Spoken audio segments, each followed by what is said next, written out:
Alright guys, I have a 2004 Honda Civic VTEC engine, and the customer stated that the car was overheating.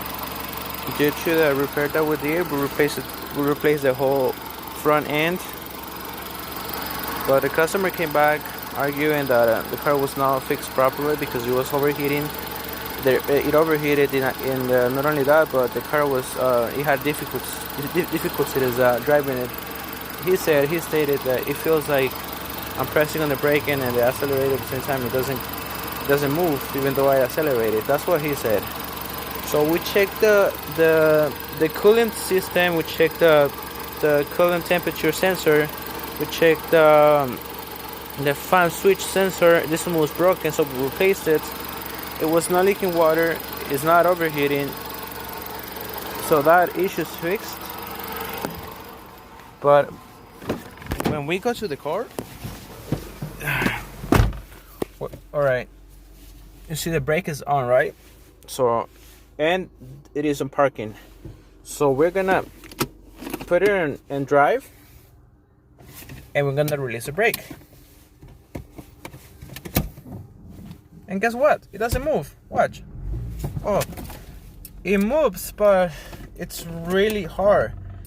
You have to press on it really hard in order for you to move it. You're gonna see the RPMs. Look, it's really hard. It feels so forced.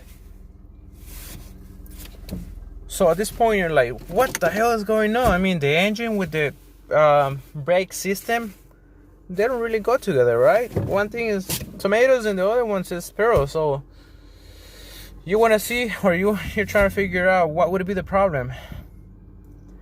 And you go to the engine and you're like, all right, mechanically, I mean, the computer is good because it's not giving me no codes. It's not giving me a certain code that I can look into it and try to come up with a solution to it.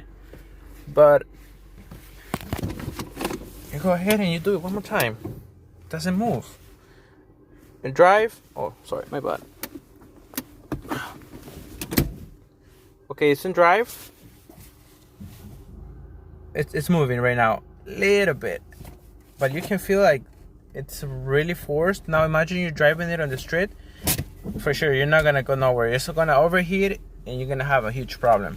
So what you want to do, first thing,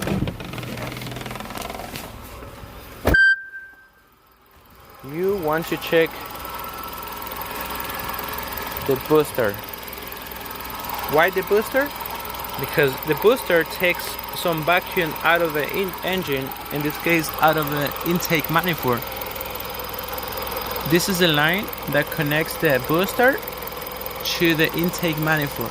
What you want to do is you want to check if the vacuum is not giving you anything.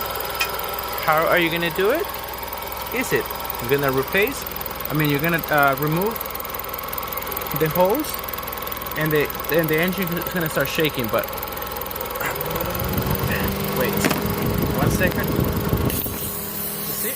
Vacuum. So it's working properly. You're going to put something to cover it so the engine is not going to be shaking. Whoops.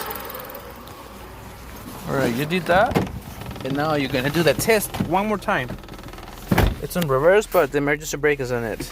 Gonna put it on park, release the emergency brake, and put it in right away. You can feel the car moving like wow. All right, let's put it on drive, and it's moving smooth. Put it in reverse, no problems at all. Oops. The only thing is that the brake pedal is gonna be hard. It's gonna be hard because you disconnected the booster. The booster is the one that is gonna give you the smooth pressure on it when you're braking. Otherwise, it would have been like back then in the 60s, 40s, and I don't know what years where the cars, you had to press on it really hard in order for you to brake.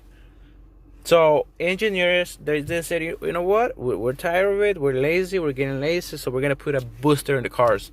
What that means is it's gonna be easier for For you, especially for girls, for women, I mean, we as men, we have some of us more force, more, we're stronger. We're not stronger. I don't want to say in any type of sexist way, or any type of way. Just take that back. Whatever, forget it. But I wanted to show you that the issue here is going to be that one.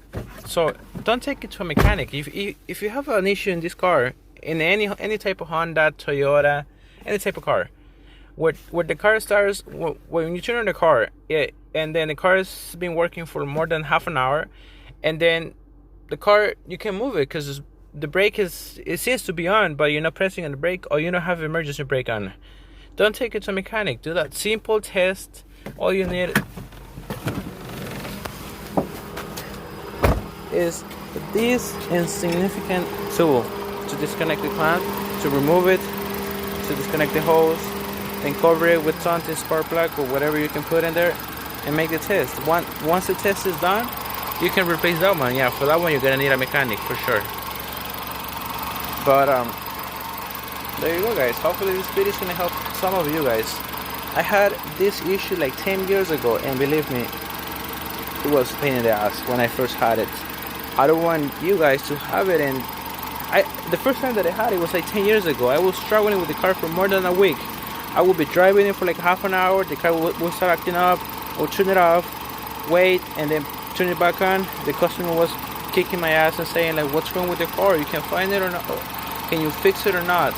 So at the end, one mechanic with a lot of experience told me like, "Oh, do it like this." He gave me advice. I did it, then fixed. And ever since that, mechanics is about experience. It's about doing things, messing up things, and then fixing them, and that's how you learn. And there you go, guys. Hopefully this is gonna help you guys. Thank you.